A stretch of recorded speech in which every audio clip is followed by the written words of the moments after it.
കഴിഞ്ഞ ഇലക്ഷനിൽ BJP-ക്ക് ഒരു അസംബ്ലി മണ്ഡലത്തിലാണ് ഒന്നാമതെത്താനായത്. ഇത്തവണ 11 അസംബ്ലി മണ്ഡലത്തിൽ ഒന്നാമതെത്താനും 9 രണ്ടാമതെത്താനും തൃശ്ശൂര് പിടിക്കുന്നു.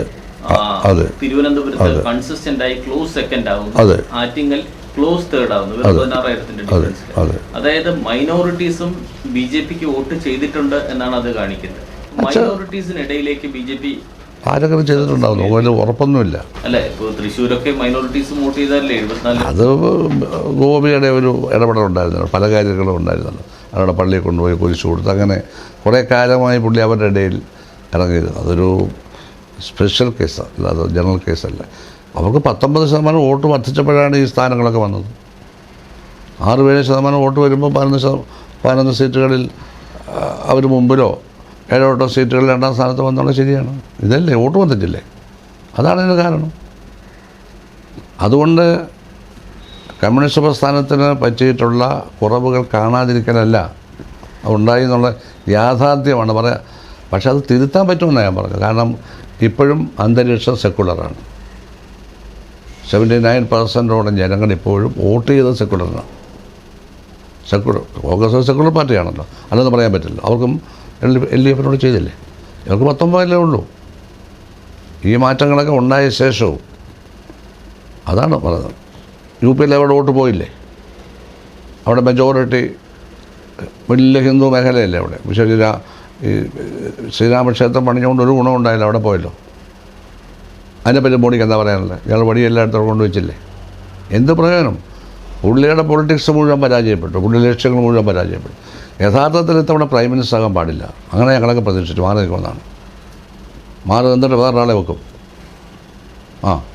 ഞാനിപ്പോൾ മാറി നിൽക്കുന്നു. കാരണം ഞാൻ പറഞ്ഞ 400 അപ്പുറം കടന്നില്ല, ഉള്ള 3-2 പോയി, ഒറ്റയ്ക്ക് ഭൂരിപക്ഷമില്ല. അയോധ്യയിൽ രാമക്ഷേത്രം പണിഞ്ഞെടുത്ത് പോയി, ആ പണിഞ്ഞത് അനാവശ്യമായിരുന്നു. ബാബറി മസ്ജിദ് പൊളിച്ചത് ഇപ്പോഴും ഞാൻ അംഗീകരിച്ചിട്ടില്ല. ഇതെല്ലാം വസ്തുതകളല്ലേ. എവിടെയാണ് ജയിച്ചത്? തമിഴ്നാട്ടിൽ ഒറ്റ സീറ്റും കിട്ടിയില്ല. കുറച്ച് സീറ്റ് കൂടി കാണും, അല്ല വോട്ട് കൂടി കാണും, സീറ്റ് കിട്ടിയില്ലല്ലോ. ഇവിടെ സുരേഷ് ഗോപി എന്ന ഒരു സ്പെഷ്യാലിറ്റി ജയിച്ചു എന്നുള്ളത് ശരിയാണ്, അല്ല വേറൊന്നും ഇവിടെ സംഭവിച്ചില്ല. കുറച്ച് വോട്ട് കൂടി ഇല്ലേ. ശോഭാ സുരേന്ദ്രൻ, എനിക്ക് വ്യക്തിപരമായിട്ട് അവരെ അറിയാൻ എനിക്ക് ബഹുമാനമുള്ളൂ, അതല്ല ഞാൻ പറഞ്ഞത്. അതൊന്നും പ്രശ്നമില്ല, ആക്ഷേപിച്ചൊന്നും ഞാൻ പറയാറുമില്ല. അവരെന്നെ അനുമോദിച്ചൊരു പോസ്റ്റ് ഇടും, ഞാൻ ആരെങ്കിലും ചെയ്യുമോ?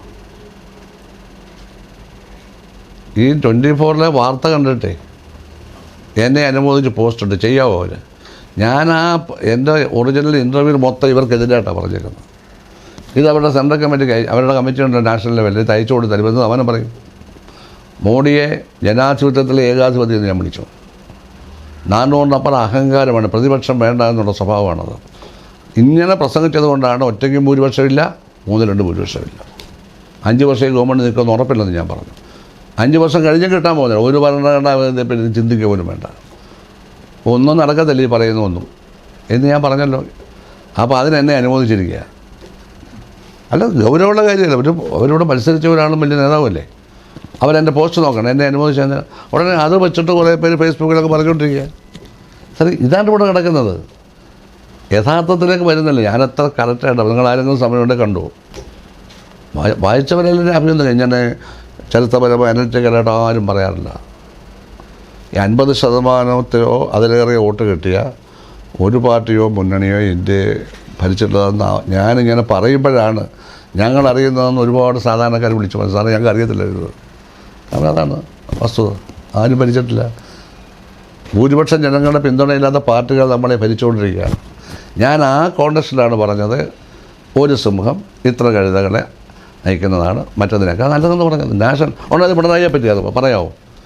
ഇത് എന്ത് തേർഡ് എസ്റ്റേറ്റ് ആണോ? അല്ല, എനിക്ക് അഭിപ്രായം പറയാനുള്ള അവകാശമില്ലേ?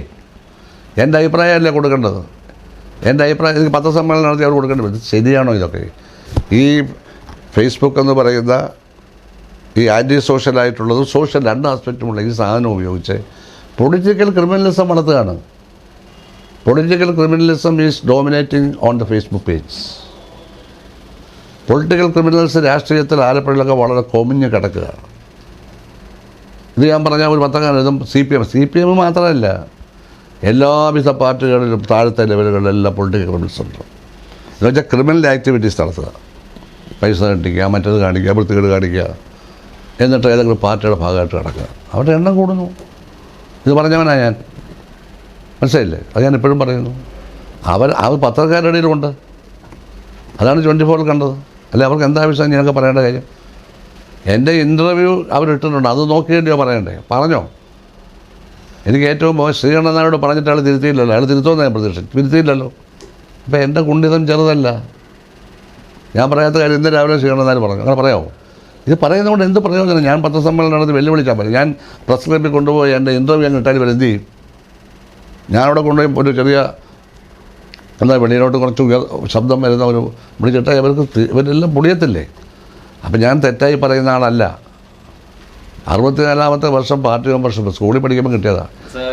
എനിക്ക് BJP പിന്തുണച്ചിട്ട് എന്താ കാര്യം?